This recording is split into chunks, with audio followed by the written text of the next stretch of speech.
This is Srini, and I am back with another Sunday afternoon rambling about the esports and gaming ecosystem that I've taken to fondly in the recent times.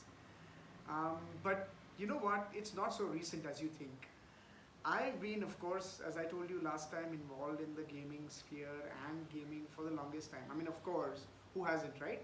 We all as kids have played a ton of games, right from, handheld, video games which had just a single game in it, to the Nintendos, to, the 8-bit games, to the 16-bit games, and then, of course, there are console gaming and PC gaming that has evolved, and now mobile gaming, right?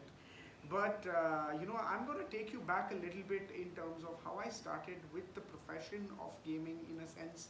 How professionally have I been involved in this space, and also how I think some of those insights would come in handy for something which I'm going to start pretty soon. There are two things. One is, of course, I've been involved in the game development, gaming, and PC, as well as development communities for a good stint of 4 years back in the day. Um, and at the same time, I've spent about a decade or so in the marketing and advertising space to understand how brands think, how markets work, how sponsorship is all about, what exactly is branding and marketing in this space, and it kind of is handy when I talk about it in the esports and gaming space as well. Okay, so let me tell you a little bit about my development as well as gaming or the Gaming Ecosystem Association. Back in 2010, I was working with one of the top digital agencies in the country, which now have been acquired into a larger ecosystem, global ecosystem, WPP. One of my clients back then was Intel Software, and during my 4 years or so of stint with them, I had the opportunity to, of course, work on development and communities, especially evangelizing a lot of development work on the software front as well as game development front. Mind you, back then there were no smartphones, or smartphones weren't as smart as they are today.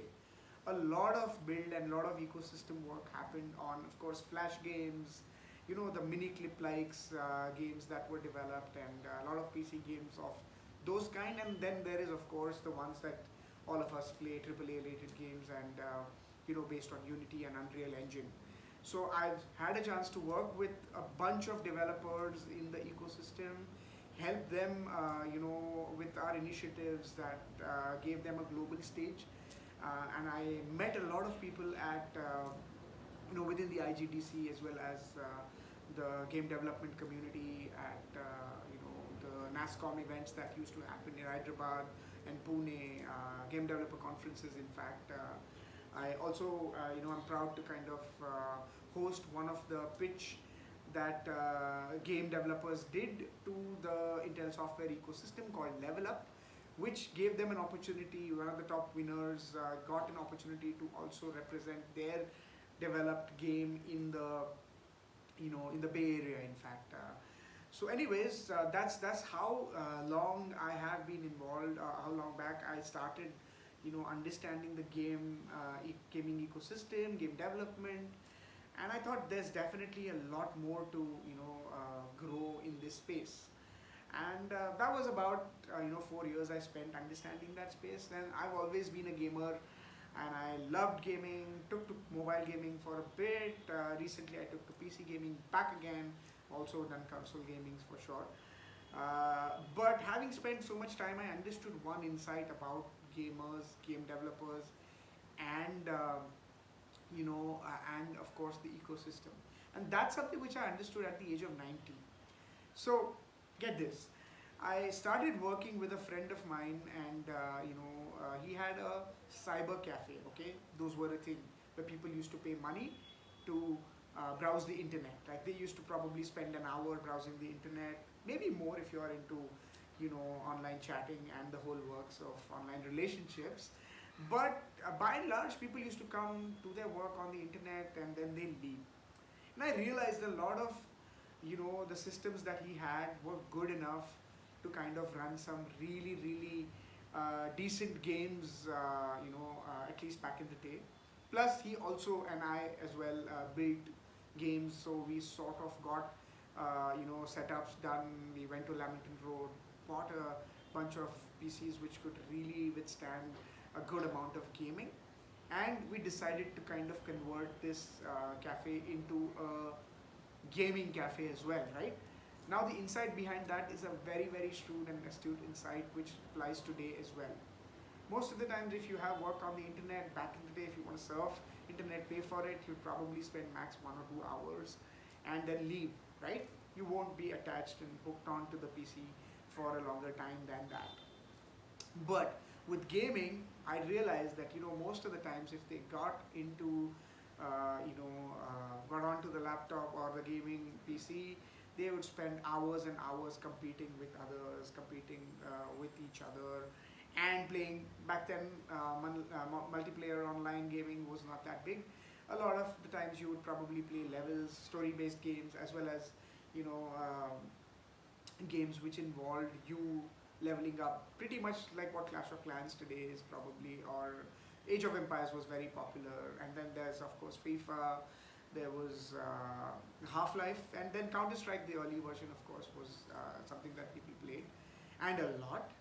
So that's how I understood the mindset of gamers as well. Now, cut to 2010, I started working in the digital ecosystem, advertising, because of my writing skills and love how I understood the tech and the gaming ecosystem. Got to work with the clients in the tech space. What I've realized is that, especially in the Indian ecosystem, in the last few years, especially during the pandemic, a bunch of bunch of young kids, as well as people who are old enough, they sort of took to gaming, mobile gaming, with PUBG, of course. Sad that it got banned, but we do have BGMI. Then of course PC gaming has to evolve. Of course, cost and pricing and all of those things are an issue.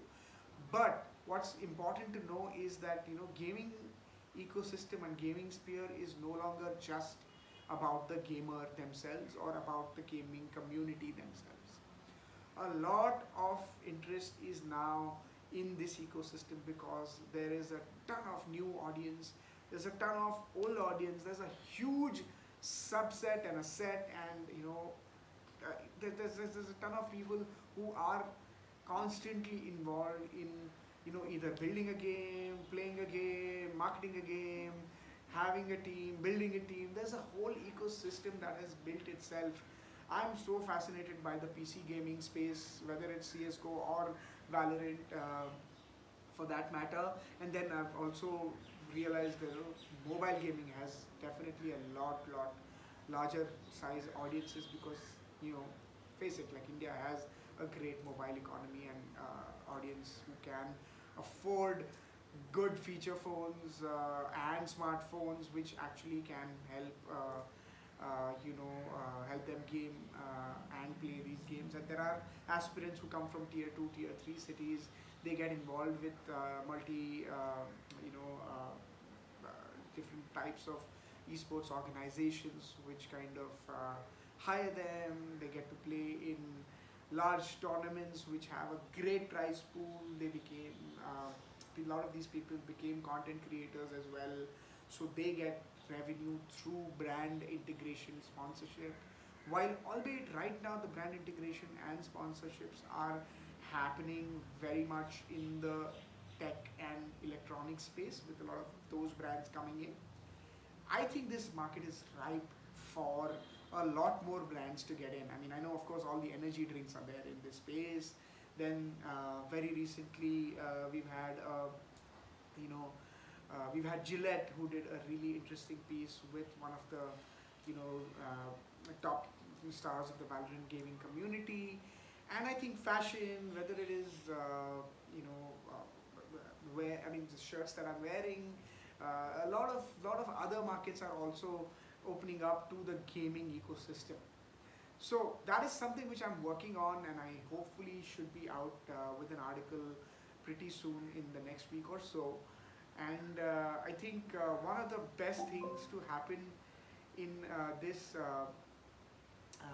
journey of mine is to meet a lot of interesting people, and I have made some contacts, and I think I'm going to get a lot of great insights, and hopefully this one article can actually turn out to be a lot more in the series, which I'd like to kind of categorize as business of esports. And eventually I definitely have an aspiration to make it a podcast of its own. So yeah, I think pretty soon in the week or so I will share my article that I'm really interested in working on. That is itself a video for later, maybe before I publish the article. I might give you guys an insight on what exactly that article would cover. But for now, this is it. I think the series is turning out to be good, and I hope you guys are enjoying it. And I'll hope to see you soon. Thank you.